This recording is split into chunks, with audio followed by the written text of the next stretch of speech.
Hello, everyone, and welcome to our podcast.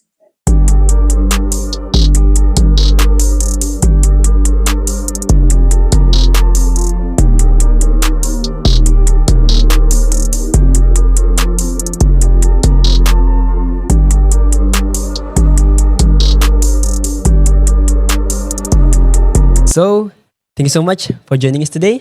My name is Amir, and I will be moderating today's discussion. So, before we begin, I would like to briefly introduce our topic, which is we're going to explore about uh, toxicity in online gaming environments. Like we all know that online gaming was originally designed to connect people together, right? But increasingly, many players have report uh, negative experience.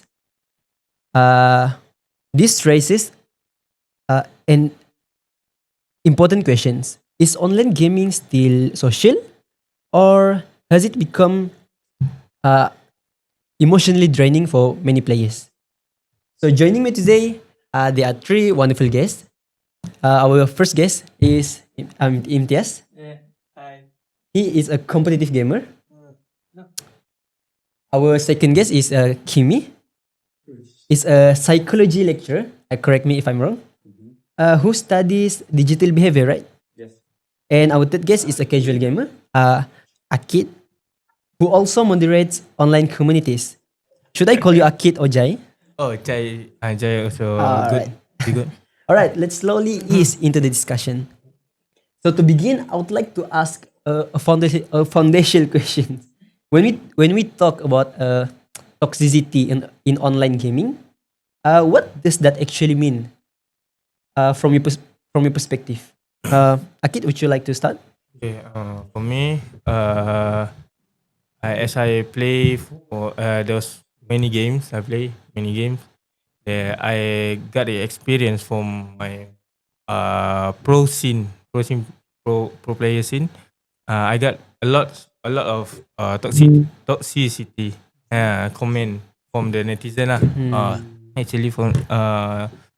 Actually from netizen, there's a lot of from netizen that uh, toxicity. Okay, but in the game, we specifically in the game, there's a lot of type of toxicity like uh, anger issue, got anger issue, got always blaming teammate. There's also got yeah the thing that a lot of thing in toxicity was in the game. I went in the game, so okay. The common things that happen is in online gaming. Yeah, commenting. There's usually think that usually think that always always always happen is blaming teammate lah. Blaming teammate that when you blame the teammate, there's a lot of negative words that come out from the throat.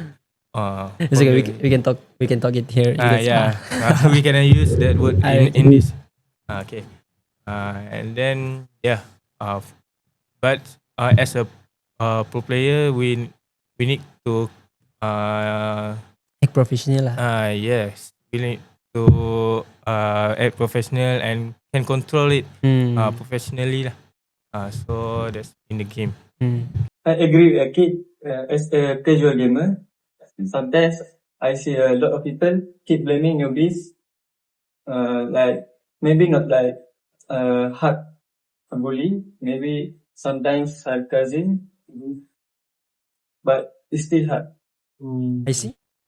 So Kimi, from a psychological perspective, would you say toxicity only refers to obvious harassment, or does it include subtle behaviors as well? Okay. Amir, that's a great question.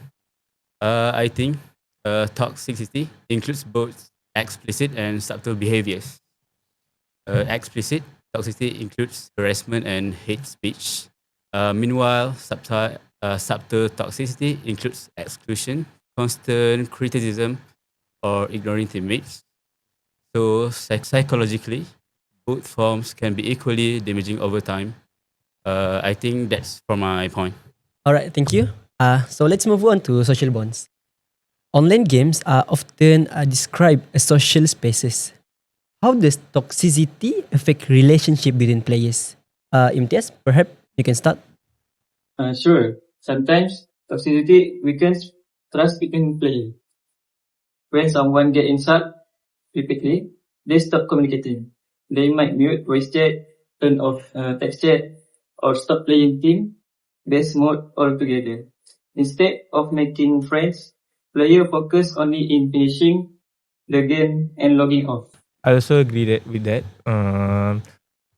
Because relationship in games, I think that's also important. For we play game with our friend, right?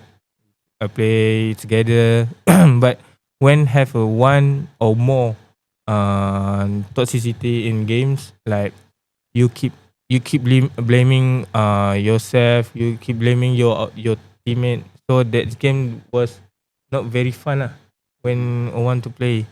So toxicity, I think, was a serious issue that we can talk about, because in pro scene also, that like example when uh one team that try out to find another pro player, so they need to gather and play together, but when have someone that um feel he like a leader, so they keep blaming his teammate, so he find their mistake, so the games was not being fun to play.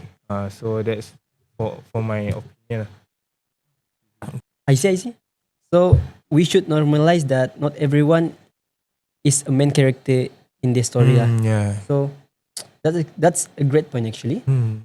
So Kimi, how does this breakdown of communication what affects social bonds long term? Okay, Amir. In my opinion, based on your question, when social bonding or communication breaks down, I think opportunities for friendship fades and disappear. Over time, they associate gaming with stress rather than connection, which means that they are afraid of criticism of another players, and so I think they are trying hard to not to do a mistake. And for me, you when you're playing games, multiplayer games, you should try and create a connection with another player, so you can have fun with another player, also create bonding, and have a great time, and not stressing over a game. So this leads to fewer meaningful interactions and obviously weaker online communities. Okay, that's a good point. Cause I think there's one thing that when we play, there's one reason why a lot of player doesn't want to be a pro player or want to be a competitive player, because there's a lot of toxicity in games. Like I say, like uh, I give example, like playing MLBB lah, Mobile Legend. So there's a lot of toxicity in Mobile Legend, especially like kids. There's use a negative word. So the player mental was going down, and they don't want to be a competitive player or want to commit with their games 100% lah. So I think what's the point? Friendship in games was the important things being take. So now let's shift towards psychological needs, specifically belonging, safety, and self-esteem. So, Kimi, could you explain how toxic gaming environments affect this? Okay, Amir. I think certainly humans have a fundamental need to belong and feel safe. Toxic environments threaten these needs by creating fear of judgment or humiliation. When players are constantly criticized, they experience stress and anxiety. Over time, their self-esteem may decrease, especially among younger gamers and also the casual gamers. I think that's all from me. Uh, I agree with that because I see teammate become teammate become quieter over time. They stop talking. They stop talking not because they don't care, because they don't want to be blame being attacked by their teammate ah. So that's why they keep quiet and they control their emotion in the game. I agree overall, but I slightly disagree one thing. Some players claim toxicity motivate them to improve. However, I think that mindset only applies to a small group. For most players, is discouraging. I yeah. The your point is good. Because pro players also apa show their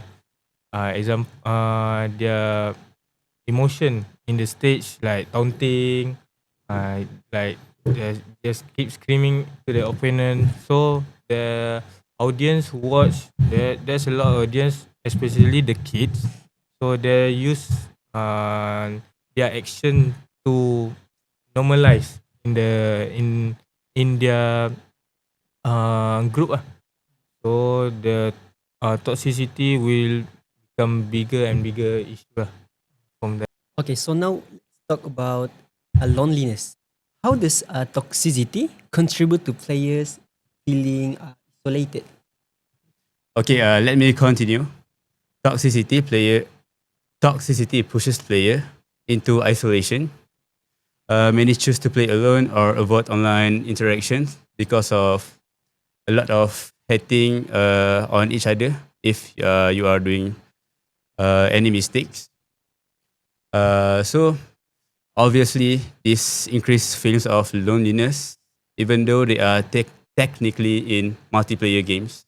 Okay, okay, from my perspective, from my perspective, uh, in the pro scene, there's I think there's a lot of pro player that don't want anymore want to be a pro player, because I don't think there's from the audience. There's also from the coach team or from the teammates who keep toxic, who keep blaming their mistake.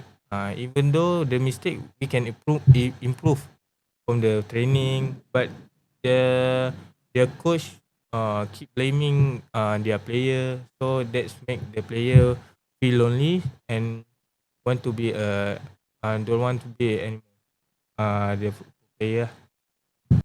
I agree that at that point, gaming becomes more of a solo activity, which defeats its social purpose. Okay, so now let's talk about solution. What can be done to reduce toxicity in online gaming? Okay, Amir, let me answer your question. For me to reduce this issue, you need players need to think about the consequences to other players. For example, when you criticism or ignoring your teammates, uh, you obviously lead them to feeling of loneliness and depression. Because of the reason why I said it, because not everyone is the same, which means that that some of us is self-hurted and some of us is not. So when you think of the consequences, maybe you can get some of real. You can get some realize, and that your behavior is it's not allowed. It's not. You can do that, obviously. So I think that's how we can to reduce online toxic in gaming. I agree and don't agree. Yeah. The thing that I don't agree that moderation alone isn't enough. Because we need to educate and respect. Respect is the most important. Uh, for okay. So like pro player, there's must have a strong mentality. From the toxicity. So I give example like our famous gamers in the Malaysia that solos that got a lot of toxicity, but he can handle it. He can handle it good enough. Like example, the toxicity keep blaming him. Why do not play this competition and that competition? Keep streaming. That's no achievement. But solos got control that situation smoothly and do not be mad or that. So for player that we need to have a strong mentality and ready for any toxicity toxic word or toxic word came from netizen. That's I agree with Aqid. Long-term change require both on enforcement and education. I see. So, is there anyone else want to add anything? I think we have nothing to add. Yes. We come to conclusion and summarize. Okay, so from this discussion, we can see that toxicity in online gaming has weakened many things: social bonds, harm psychological well-being, and increased loneliness among the players lah. While as we know that online game has the potential and supposedly to connect people together. So toxic behavior can turn them into isolating spaces. And what we need to do is create a safer gaming environments, and it requires cooperation between developers, moderators, and players themselves. So I think we have covered all the point lah. So thank you so much for joining us today. Thank you for the guests also for sharing their valuable insight, and also thank you to our listeners for spending your time with us. So we hope that this discussion encourage more empathy and respect among the players in gaming communities. So until next time, thank you and take care.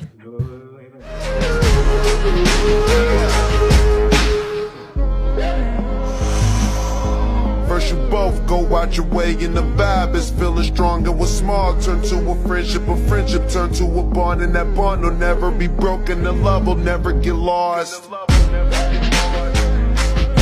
And when brotherhood come first, then the line will never be crossed. Established it on our own when that line had to be drawn. And that line is what we reach, so remember me when I'm gone.